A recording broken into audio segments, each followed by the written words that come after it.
good evening, or Coralie, Evening. good morning to you in Australia. I'm Mary Hunt, and this is the water meditation for Monday, April the 13th, or in Coralie's case, Tuesday, April the 14th, 2026 at 7:30 p.m. here on the East Coast of the US. And I'm delighted to be here in the midst of wars and turbulence to be together. And Jeanne Christensen invites our contemplation on taking care of oneself and one's community by resting. And this I consider a welcome thought. So I'm very happy that Jeanne is with us tonight. I am the co-director with Diane New, who's also here. Diane, you might want to wave. My picture? Um, of Yes. water, My and own we picture? welcome you Yeah. to the meditation. And I do think that thinking about resting, it's not the only thing we do, but sometimes it's the last thing we do. And that makes Jean's presentation tonight and our thinking about it so very important. Um, Last month, we heard from Lillian Lewis on Halloween time, and she pulled us up short, I think, in the Lenten season. Those of you who are here will remember, as I do. She invited us to take a clear look at things in our own lives and in our world. And you had to be there, and you can be there. Lillian Lewis is a very unique presenter.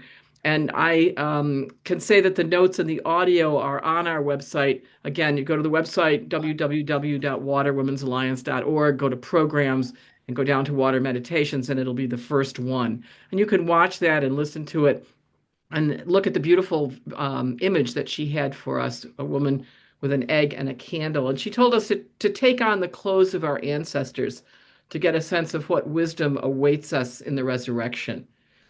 I don't know about the rest of you, but I went away with a deepened sense of a holy season that I had all but ignored. And I'm really grateful to Lillian Lewis for the push to really take seriously the full fruits of that season. So, with that, welcome to each and every one of you tonight. I know what Jeanne Christensen will impart will be also very important and helpful to all of us. Let us begin as we do here at Water with a land acknowledgement to remind ourselves of why we do what we do and what we need to do more of given the systemic injustice that Indigenous and other people of color face in this country and in other countries where you live. A land acknowledgement is a beginning, not an end. And we here in Silver Spring, Maryland, are on the traditional land of the Piscataway and Anacostan peoples, and we acknowledge the trauma and injustice that they have suffered and how deep it is in U.S. culture and history. So we join our efforts to eradicate it and to make reparations for the genocide involved in these terrible atrocities against Indigenous people around the world. Our work is aimed in every instance toward social justice, even our meditation. So please consider for a moment the Native people on whose land you sit.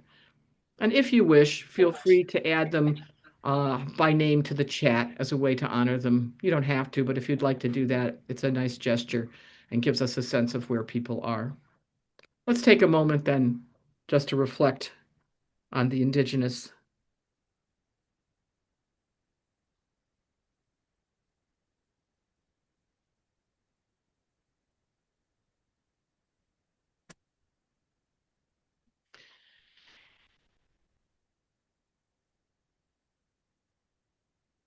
As we begin our time of contemplation tonight, let us take another moment to focus on the various wars taking place in this world. Take your pick.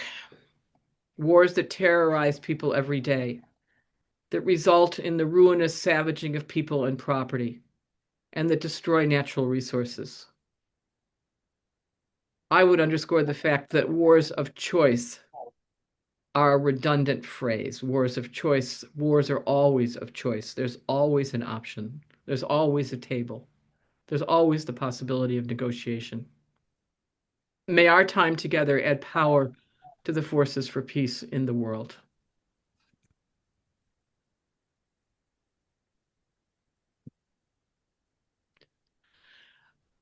Thank you. Many of us know how we use this hour, but for anyone who's new, let me simply mention the format. We have a short presentation that will be Jeanne, and then we ring a little bell or a gong that starts 22 minutes of shared silence. During that time, you're invited to turn off your video if you want, and certainly keep your sound off now, as we want to have a good, clear line for Jeanne to be able to make her presentation. And then after 22 minutes or so, we'll reopen the frames and we'll have an opportunity for those who wish to share what they have gleaned as fruits of their meditation. The gong will be sounded at the end of that time of silence, and then we'll come back together. So that will be a time for you to make your comment if you have one, or simply to listen to the rich insights of others. Until then, please mute your audio. Let me then introduce Jeanne Christensen, and we'll move right along into our program. I met Jeanne through the Sisters of Mercy, now some years ago, Jeanne, when I was privileged to be part of the Sexual Orientation and Gender Identity Committee. Gosh, I can't remember what year we started, but it's at least 8 years, I think. Oh, yeah, right after chapter when we mandated When was education. chapter? What year was that? Janet, was it 2017? Could be. Something like that. It's 7 or 8 years. Yeah. And Jeanne now lives in Omaha, which in what I think passes for retirement in the Mercy community. Having worked in Kansas City, Missouri for many years, she's so-called retired in Omaha. And I say what passes for retirement because according to her bio, and I quote, since 2011, she was a justice advocate for human trafficking for the Sisters of Mercy of the Americas, a founding board member of the Alliance to End Human Trafficking, founded and supported by U.S. Catholic Sisters. She has served on many advocacy working groups and development planning committees. She has been a member of the board of directors of the College of St. Mary's in College of St. Mary in Omaha. And she's a member of the academic and student affairs and strategic planning committees, or at least has been over time. But mostly she's a faithful witness of an advocate for those who are trafficked, a tireless supporter for their dignity and the justice they deserve. She supports and engages in the many elements of the Mercy Justice agenda with foci on earth, immigration, anti-racism, nonviolence, and women. But what I've come to appreciate most about you, Jeanne, is through your water association, is how genuinely you embrace friends and colleagues well beyond your immediate circles. And I find sometimes in large communities like Mercy, it's easy to limit your friends to those who are part of the group because, gosh, there's enough of them. And that's a pretty full friend agenda in itself. But Jeanne has friends in many places, and she respects them and attends to them like she does her Sisters of Mercy. I've also come to appreciate your artistic ways, especially your photography. And tonight's graphic, of course, is one of Jeanne's photos. So if you have not seen her photography before, it's a beautiful piece, and she has many others, especially the flowers that I love so much. Jeanne, in my view, is a trustworthy spiritual guide because she lives her beliefs and commitments in a variety of ways, but always with integrity. That reels me right in to someone who is a trustworthy spiritual guide. Welcome, Jeanne. I'm so glad you're at home here. We're in your capable Thank hands. you. Yeah. You're an important group to me. I'd like to make a few introductory notes and comments prior to the actual reflection. First off, my reflection was written before I read the entirety of Tricia Hershey's book, Rest is Resistance, a Manifesto. In her book, Teresa Hershey ponders the impact of subjecting our bodies and minds to work at an unrealistic, damaging, and machine-level pace, claiming productivity as the cornerstone of success. She terms it the grind culture. Her response is to show us how to imagine and dream our way to a future where rest is exalted, to know that our worth does not reside in how much we produce. She demonstrates that rest, in its simplest form, becomes an act of resistance and reclaiming of power. Through rest, we can acknowledge that we are enough, and systems and the chaos around us cannot have us. My reflection that I'll be sharing was originally written shortly after the Zoom conference I reference in the actual reflection. I adapted it minimally to include it in the winter edition of Weaving the Journey. Said, yeah, well, we're not going to get it. It's the newsletter, so to speak. Weaving the Journey. It's an occasional forum for and about lesbian and queer religious women to exchange ideas, feelings, experiences, and events. It is a project of New Ways Ministry. My reflection was also written before the Iranian War, which could only add to the chaos and the need for rest as a resistance.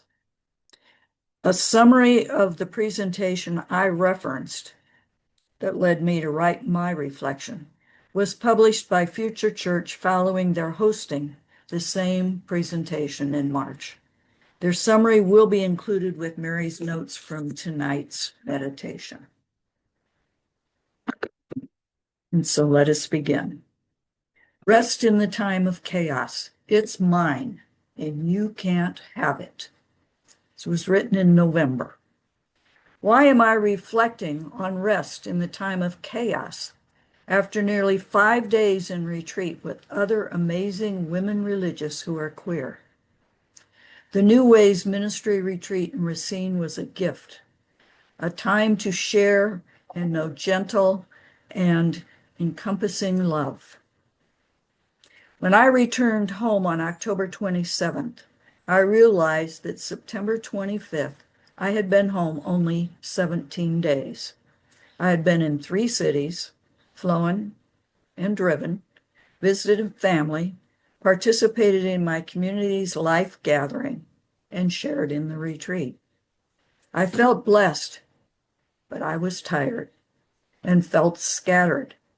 My spiritual director suggested I debrief these times, these experiences, the emotion, joys, and difficult moments. Now, how am I supposed to debrief? Well, I accidentally came to my answer through a Zoom presentation entitled Rest in the Time of Chaos. Participants expressed what they were feeling in that moment. Responses ranged from scared, to anger, to suffocation, to fear, to disempowered, to helplessness. You get the idea. Hope was not mentioned. The culprit of the negativity and chaos is the dysfunction of society that surrounds us. Violence, cruelty toward immigrants, ending of programs supporting the most vulnerable people among us, and targeting persons who are queer or non-Caucasian. The dysfunction includes expectations imposed on us, especially women, to work harder, to dress and act in certain ways, to meet standards we may not be aware of that are set by someone else. Standards and expectations are most often set by men who believe in and live by the expectations of capitalism and white supremacy. When we are part of the queer community, the standards, expectations, stereotypes, and myths surround us like a descending spiral. How do I debrief in order to break my spiral descent into a darkness thrust upon me by the chaos and dysfunction in the society that surrounds me? My accidental answer to debriefing is to experience rest in this time of chaos. Teresa Hershey, in her book, notes that rest is liberation. It puts us in a space that is quiet, where we are alone, allows us to be free, to find joy. Through the practice of rest, taking a Sabbath day or hours, we come to be able to turn off the television, ignore the smartphone and our computers.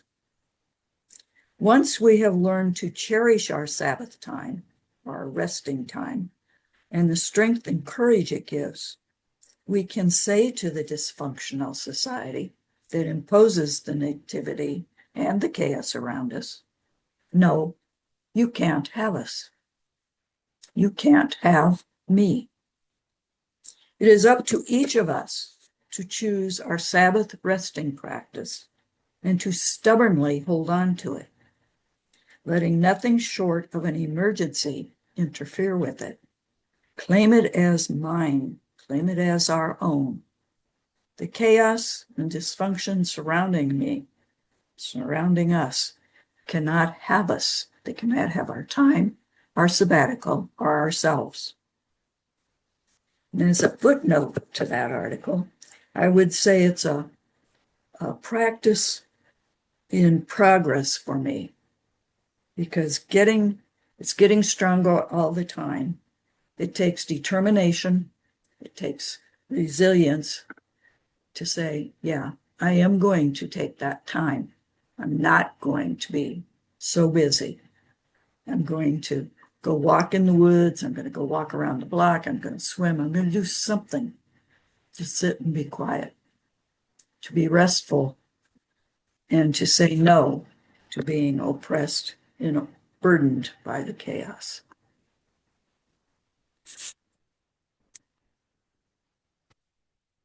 Thank you, Jeanne. Very helpful. And now we turn to our time of communal contemplation. Cheryl's going to put up the image that Jeanne has provided us with, and I will ring our bell. And after 20 minutes or so, we'll come back together. You'll hear the bell again, and we'll continue with reflections anyone might have. But let this be at least a time, Jeanne, of rest for us, if nothing else. Again, with thanks.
Welcome back to one and all, and a deep thanks to Jeanne Christensen for bringing to our attention and so gently and effectively leading us to the question of rest. It really is a countercultural value in the world in which most of us inhabit. So thank you so kindly, and let the floor be open for comments that people would like to make with regard to your contemplation.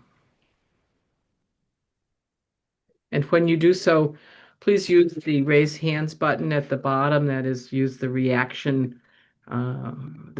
button at the bottom of your screen, kind of almost in the middle, and just raise your hand, and that will take you to the top of the queue. And when you're finished, just lower your hand.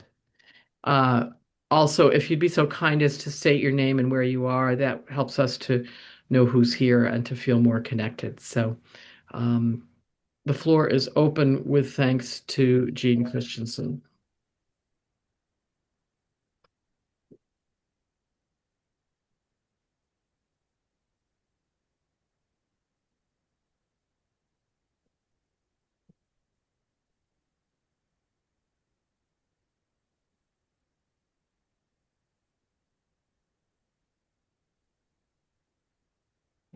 Brad Lutz, would you like to go ahead? Unmute. Yes, thank you. Um, One of my practices this year, which was encouraged by a book by, oh, I can't remember her name. It was encouraged by a book I read called Give Me a Word. Paintner is the author. And one of the practices she had was to write poems that were acrostic poems. And so I took the word of resistance in the meditation and played with some words. It's not finished, but this is what I came up with. Rest, beloved, for even the earth is healed by Sabbath. Enter the silence where your worth is not measured by labor. Set down the names, the griefs, the unfinished tasks for a while. In the holy pause, let your spirit remember its dignity. Sabbath is not surrender, but strength made gentle and wise. Trust that the work of justice can breathe while you sleep. All who tend the wounds of the world must also tend their own. Now let mercy reach inward, restoring the places worn thin. Carry forward only what love asks of you today. Emerge renewed, ready again for compassion, courage, and resistance. If you take the first letter of each line, it spells resistance. So, thank you, Jeanne. It's beautiful, Brad. Thanks, Brad. And I would be so bold as to ask if we could put it in the notes, maybe when you have a version that you feel good about, or I would frankly take that and not touch it again. So if you send it to me, I'll put it in the notes, and if you'd prefer not to, that's fine too. I'll see what emerges after a good night's sleep. Don't let resistance get in your way on this one, Brad. Well, it's so good. It's so good. It's a wonderful exercise, but you've done it beautifully. Thank you so much. The floor is open. And if you don't want to press the button, just wave your hand if you wish, and I'll call on you.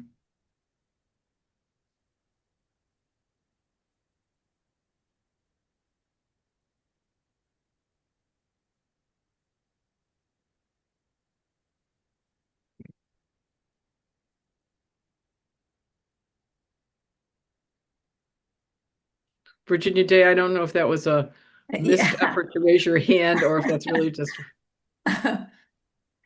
Yes, thank you. go ahead. Well, Jean, thank you so much. I have thank goodness she's not on this call, but I have an appointment tomorrow with my spiritual director. And the very concerns that you raised tonight about not resting, not being enough, the activity. Um, I just came through where we all did last weekend with, those the wonderful days of Holy Week, but I filled them with activity, driving, to go to services, to be with other people, all needing to be re-examined. So I do thank you, Jeanne. Thank you. Thank you, Virginia. We know the feeling. Mm. The floor is open.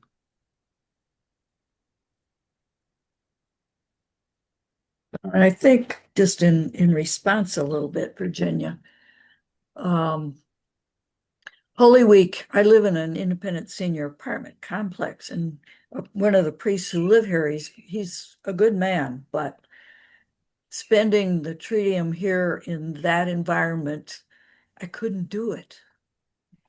And because I needed the parish music kind of thing, and the we go to a parish on Sunday. It's a nice little middle class, very diverse group of people. And three of the kids that's all that came into the church. So it wasn't like hours of things. But I just said, sorry, folks, I have to go to the parish because I need to be fed spiritually, and that won't happen in our environment here. So sometimes, we have to drive the distance, or we have to do something in order to feed our own selves.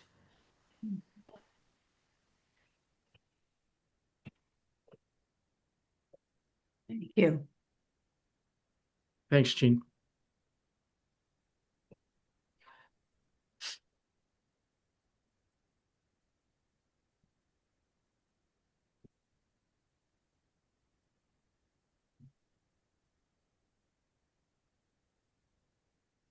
Yes.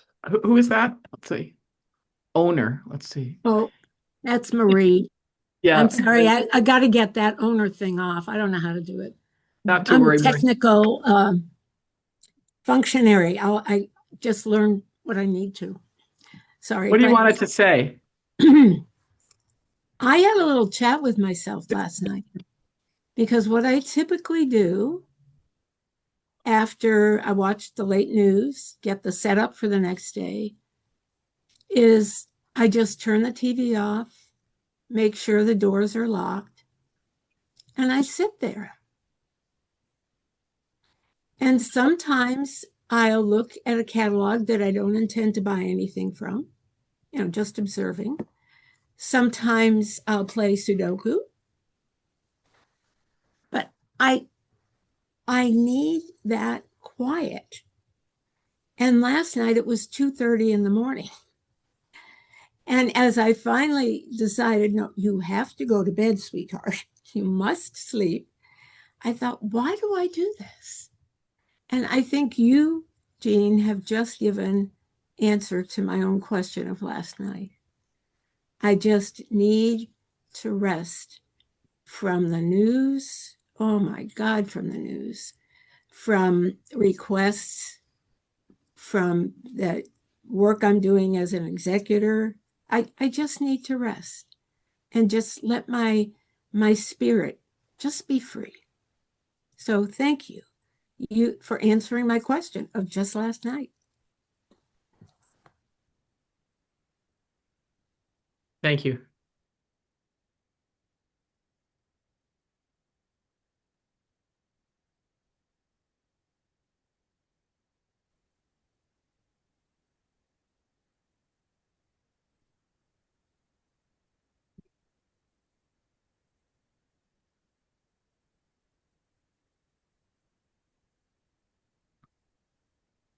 Jeanne, you've helped me. Wait. Okay, Diane, and then Janet. Janet. Jeanne, you've just helped me take some guilt away. Good.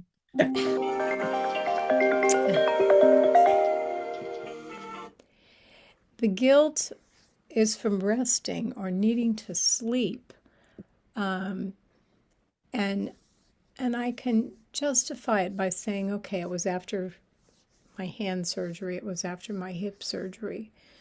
But there's something else that I, the guilt was feeling that I really needed to rest and saying it's okay to rest.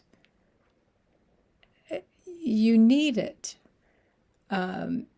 So I'm going away from tonight with this big thank you that it's okay to rest, and it was okay to rest, and it will be okay to rest.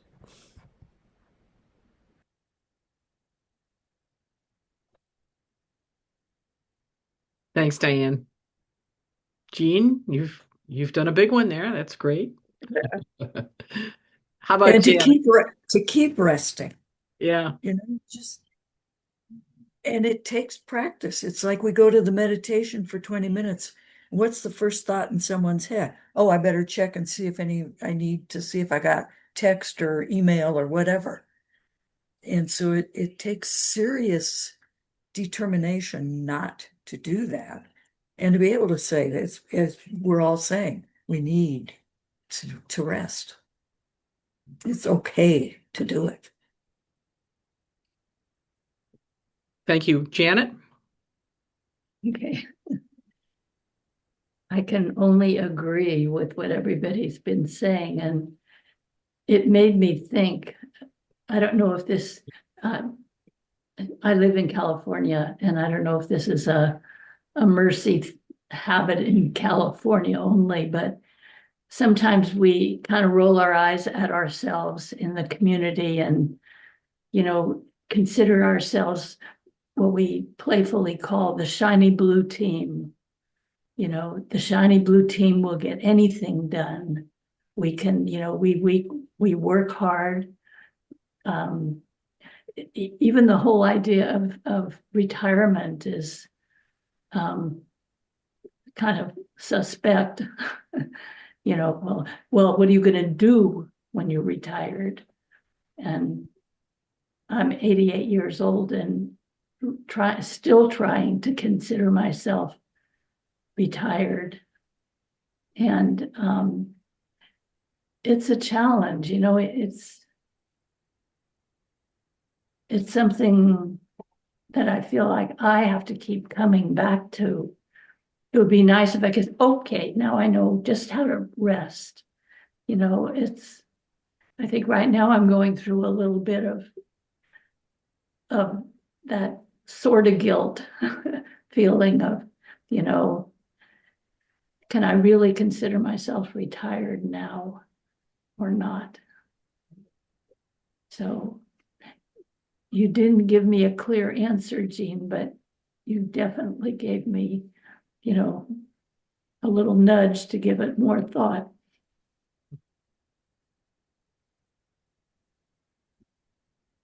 I would only add, Janet, that only in your circles would there be any question about that. Just to say, only in the circles of the very hardworking, committed justice folks would someone at 88 retirement be suspect. It's sort of just to say. And it's But I probably, always think about Catherine McCauley. Wasn't she the one who said 6 to 9, one thing at a time? Wasn't that her? 6 in the morning till 9 at night, one thing at a time, and that's it. And Yep. as Diane knew as my witness at 9 o'clock, I'm in bed almost every night. So that's that. I take that much very seriously from her. yeah. Right. And I can assure you, I'm not always up at 6. Trust me on that. But it is really true that 6 to 9, one thing at a time, and golly, she made a big difference. I'm more like Maureen. Okay, turn the TV off 9:30, 10 o'clock, and then I might just do nothing or, go sit on the balcony or whatever. I'm not I'm not in bed at 9, I can guarantee it. And nor am I up at 6. But that doesn't It's work. wonderful how different we all are. That's Oh, just it is. It's wonderful. one of But my now favorite things. I said to one of our 86-year-olds 2 days ago, who I just looked at her and she was going on and on about something. And she's one in the hospital. and she's trying to do work. And I said, you're not indispensable. You're lucky I'm here tonight. She wasn't very happy with me. So, we're not indispensable. And, if you're sick, just rest and be sick. But I failed in that sense. But, we're not. And I think we have to accept that, we who are above 80. And, Mary, you talked about so-called retirement. Yeah. That's where we all kind of end up, I think. But Yeah. Or as some friends say, I failed retirement, this. well, that's even a better line. I say I pretend to be retired.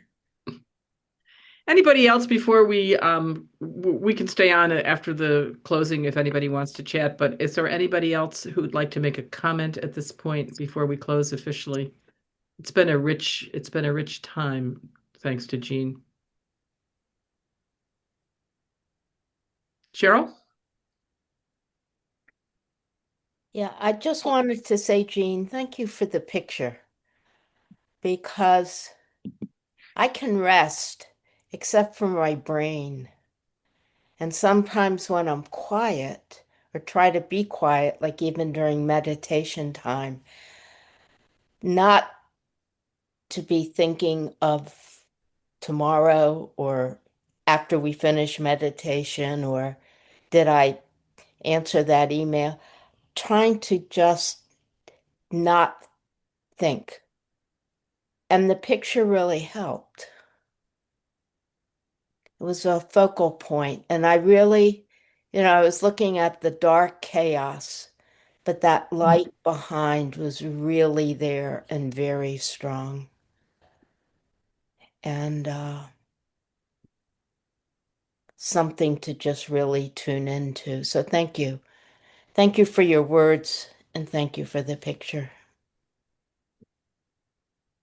Mary, I see Judy Yeah. Heffernan's hand up. I don't know whether that's a real hand up or. That's a real Judy Heffernan hand, and she's going to have the last comment before we close. And then if anybody wants to stay around and make additional remarks, feel free. But I'd like to honor our time as we tend to do here. Judy Heffernan?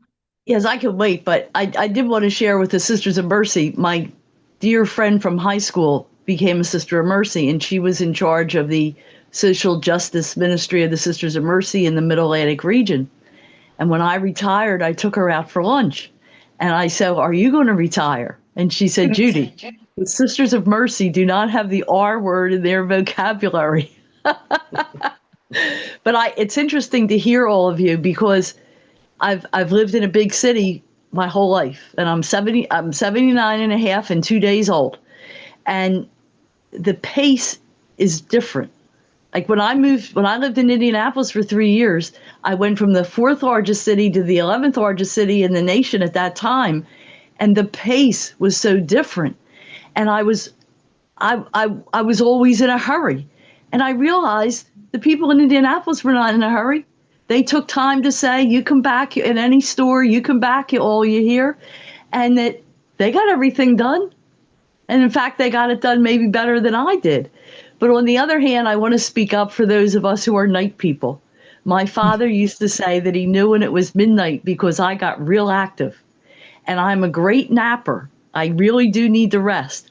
But some of us do get our inspiration in the middle of the night. And I just want to give thanks for all of us. But one thing I did during the meditation, I have my Anatomy of a Black Labrador Retriever shirt on. And I read all the parts, and it's for fun. And the one part says, "a golden heart." And I was thinking how nice it is to rest with a dog and how you can feel their golden hearts. So I just thought I'd end by saying, in this terrible, terrible time, may we find our golden hearts and be able to share like you've done tonight. Thank you. Thank you, Judy. Heartfelt and well done. Let me thank Jeanne Christensen one more time for giving us perspective and permission and insight on rest. And Jeanne, you never disappoint us, really. You bring something new and rich each time you do one of these meditations. So I thank you really with in a special way. Also, special thanks to Cheryl for technical help on the screen sharing. And Cheryl, I'm glad that picture spoke to you. That was really a nice benefit. Just to say, we need somebody to lead us in June. We'll have Cynthia Tootle next month on the Bodhisattva Kuan Yin, and so we'll have May taken care of. If anybody would like to do June 8th, they would be more than welcome. Please contact me if you wish to offer something. We'd love to have you. There will be meditation whether someone offers or not. I'll always jump in if need be, but I'd rather not and like to hear from other people. So if you'd like to do that, just let me know, mhunt@hers.com. Let me mention the upcoming programs before we close out tonight. On Wednesday of this week, we have something really exciting. I love these water talks. And we have this, last month we had that new Mary Daly manuscript that was found, and it was an incredible discussion of this found manuscript of Mary Daly and helped us to understand what had happened between the church and the second sex and beyond God the Father. But this month we have a new book called Women in the Orthodox Tradition. That was, by the way, a found manuscript, which is like finding a Shakespeare play. It was just found and now written about by 6 Daily scholars. But this is a new book, Women in the Orthodox Tradition, by a woman named Ashley Purpura, who's professor at Purdue University. And it is, for those of us who come from the Roman Catholic Church or from other of the Western Christian churches, the notion that women in the Orthodox tradition have in her subtitle, Feminism, Theology, and Equality on their minds. And this enormously substantive book, I spent the morning today reading it cover to cover, having read it quickly before, but I really read it in a very detailed way this morning. And this is an extraordinarily important book. I mean, just to give you a hint, the Orthodox women are doing some amazing work on women's equality. One insight that she has is that she's trying to use the tradition to open things. And she says, the interesting thing is if in fact Mary had no physical husband, in other words, if as the story goes, it was her and the Holy Spirit, and Joseph really was out to lunch that day, then in fact, Jesus only has the human experience of a woman as part of his makeup, which means that a woman obviously has the full humanity, or Jesus doesn't. Those take your choice, So it's that kind of thinking that's very exciting and very important. And I think that these Orthodox women are onto some very important new things. So anyway, 1:00 on Wednesday here at Water on Zoom. Join us, watch it later. I think this is a real important next step in feminist theology, and I recommend it and welcome you. And if you can, obviously, get on the list so that we can make sure that you get the link for later. But it's a very important new book, Women in the Orthodox Tradition. It also deals with the questions of ordination and ethics and so forth. Very, very important. And then on Tuesday, the 21st at 7:30 p.m., Diane New and the water community will be celebrating Earth Day, Our Power, Our Planet, a time to cherish the planet despite the wars and ecocide that we experience. So think green, live an ecologically sensitive lifestyle for planetary survival. It will be a lovely liturgy on Tuesday, the 21st at 7:30 p.m. Eastern Time. Our next meditation, as I mentioned earlier, will be on Monday, May the 11th at 7:30 Eastern Time with Cynthia Tootle, A Time for Compassion. And our dear Cynthia watched and was deeply impacted by the killing of dozens of children in the bombing of the Iranian school at the very beginning of the current war in Iran. And she turned to the compassion of the Bodhisattva Kuan Yin as a way to cope with this hideous loss. And I find that very moving, and I think she will present that in a way that will help others of us to up our compassion at this time. And it really is always a pleasure to have Cynthia with us. And then the next water talk will be on Wednesday, May 13th, and it will be the mid-year meeting of the Feminist Liberation Theologians Network with more information to come. But you can imagine to be in conversation with people from different parts of the world at a time of global upheaval and war. So I'm sure that will be very interesting. Those are upcoming programs. You're more than welcome. If you can't come, or for some reason, God forbid, Red Lutz, you don't get information on them, let us know so that we can get you the information that you need and deserve. And as you know, everyone's welcome at water programs. Invite your friends. There's never a fee. We welcome donations, and we believe that if we share together, there's enough. And at water, there always is, as Jeanne Christensen, who shared so generously tonight, displayed. If we all share together, there's enough. So with that, I wish you and yours all good things during this terrible time of war. May peace prevail. May we simply say no to the madness of violence. Have a good evening, or if Coralie is still with us, have a good morning. And we will reconvene at the next meeting in May, which will be on the 11th with Cynthia. Until then, be well, be safe. So I'll leave the Zoom on if anybody wants to chat, but otherwise, again, to Jeanne Christensen, you've made our night, and we thank you.